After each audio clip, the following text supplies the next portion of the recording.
Have you ever chugged a bottle of hand sanitizer because you were so scared of getting C. diff after coming in close contact with somebody? Nope, can't say I ever have. Me neither. Well, our friend Ava from Turtles All the Way Down has done that before. Hi, I'm Kada. I'm Ava. I'm Grace. I'm Jordan. Cam. And we are going to be doing a book review on Turtles All the Way Down by John Green on our podcast, Shedding Light on Teens with OCD. For the people listening that haven't read the book before, the main plot summary is, in the beginning of the book, Davis, his dad, runs away because he's in trouble with the law. Ava knew Davis from her childhood, and her and Davis reunite. Ava can't look past her OCD, though, enough to make a strong physical connection with Davis, but he's patient with her through it all, even when she feels like she is being annoying. She feels like she's being annoying with many of the relationships in her life, even with her best friend, too. Ava rips open her... Now that we've learned a little bit about the book, we will talk more in depth about what obsessive-compulsive disorder is. So it's basically the persistence of unwanted thoughts or obsessions and the urge to engage in senseless behavior or rituals. Some could call it a cycle because you have these obsessions to complete these rituals, which leads you to have stress or anxiety over said ritual, and then you'll complete those rituals and then you'll feel relieved, but that will eventually lead to more obsession about it. So specifically in Turtles All the Way Down, Ava has an obsession, an obsessive thought over getting C. diff, which is just an illness that she describes in depth in the book many times over and over again, which kind of tells the reader that she has these insane obsessions. And then this obsession leads to anxiety and stress, and then her anxiety and stress over getting C. diff leads to a compulsive ritual that is changing her Band-Aid on her thumb, which she picks over and over again, which is obviously very infected. And she thinks that putting hand sanitizer under the Band-Aid is gonna cleanse her of getting C. diff, which gives her a little bit of relief, but this relief is very short-lived because eventually she has the thoughts again, and her inner dialogue tells her that she's dirty and at risk of getting C. diff, so she goes through the whole cycle again with the Band-Aid and hand sanitizer. So now each of us are going to go around and pull like a quote from the book about OCD and kind of relate it to Ava's journey. So I'm going to start on page 152 and 153.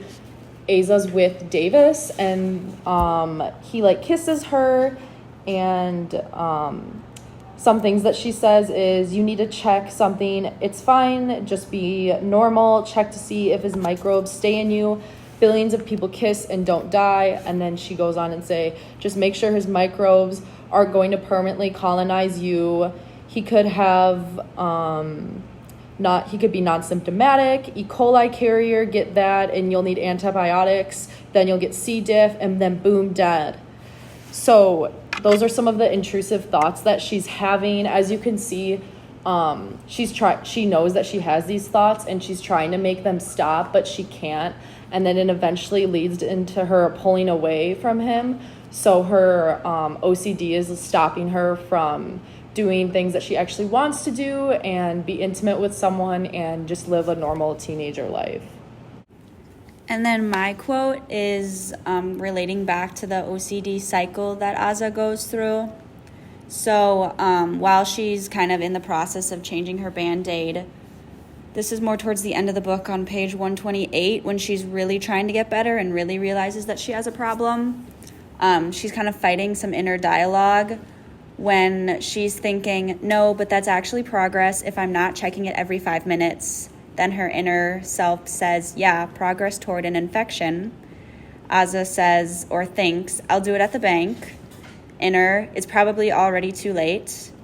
Ava again, that's ridiculous. Then her inner self, once the infection is in your bloodstream, then it kind of like fades off. Ava again, stop, that makes no sense. It's not even red or swollen. Then, you know it doesn't have to be. Then, please just stop. I will change it at the bank. And her inner dialogue ends this conversation with, you know I'm right. And this just really demonstrates Aza's inner battle.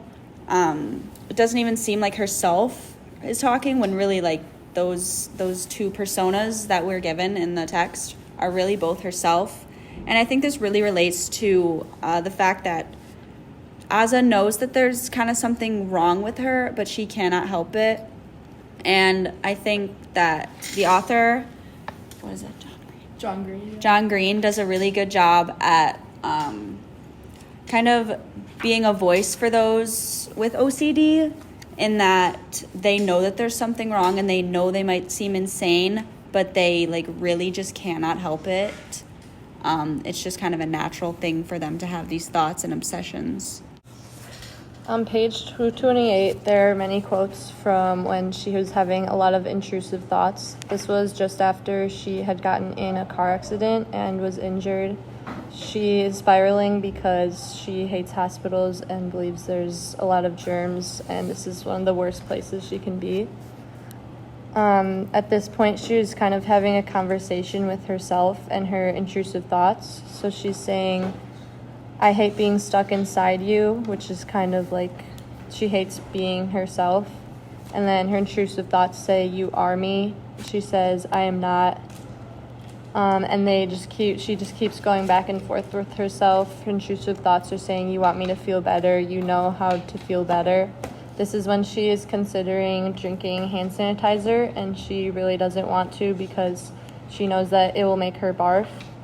And then a little bit later, she starts thinking, do you want to die of C. diff? No, but this is not rational. Then get up and wheel your IV cart to the container of hand sanitizer mounted on the goddamned wall, you idiot. So at this point, she's arguing with herself because she knows deep down that she won't actually die, but at the same time, she thinks that if she doesn't drink the hand sanitizer, then she will for sure die. So she thinks either she drinks the hand sanitizer or she dies of C. diff. So on page 88, Aza is talking with her therapist, Dr. Singe. And so Dr. Singe prescribed her Lexapro, which is an SSRI, which means it inhibits the reuptake of serotonin, so it basically makes you happier. She's on this drug for OCD reasons, and her main concern with taking the Lexapro daily is that she doesn't know what's in it. She has to trust that the workers at the factory making the Lexapro are putting the right stuff in it. So she's scared that if she takes these pills, then it's going to do something to her.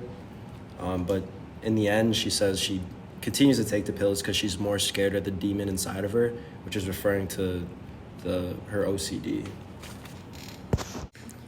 So when Asa is in the sewer with Daisy, she says, this is control, this is power. There may be rats and spiders and whatever the hell, but we shine the light on them, not the other way around. We know where the walls are, which way's in and which way's out.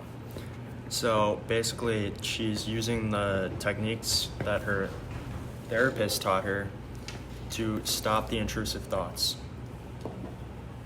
Okay, so now we want to tie everything back to that title of Turtles All the Way Down. First, Grace is going to read us one page of the book. All right, this is the end of a story that Aza was hearing. The scientist decides to have a bit of fun with the woman and responds, well, but if that's so, what is the giant turtle standing upon? And the woman says, it is standing upon the shell of another giant turtle. And now the scientist is frustrated, and he says, well, then what is that turtle standing upon? And the old woman says, sir, you don't understand. It's turtles all the way down. I laughed. It's turtles all the way down.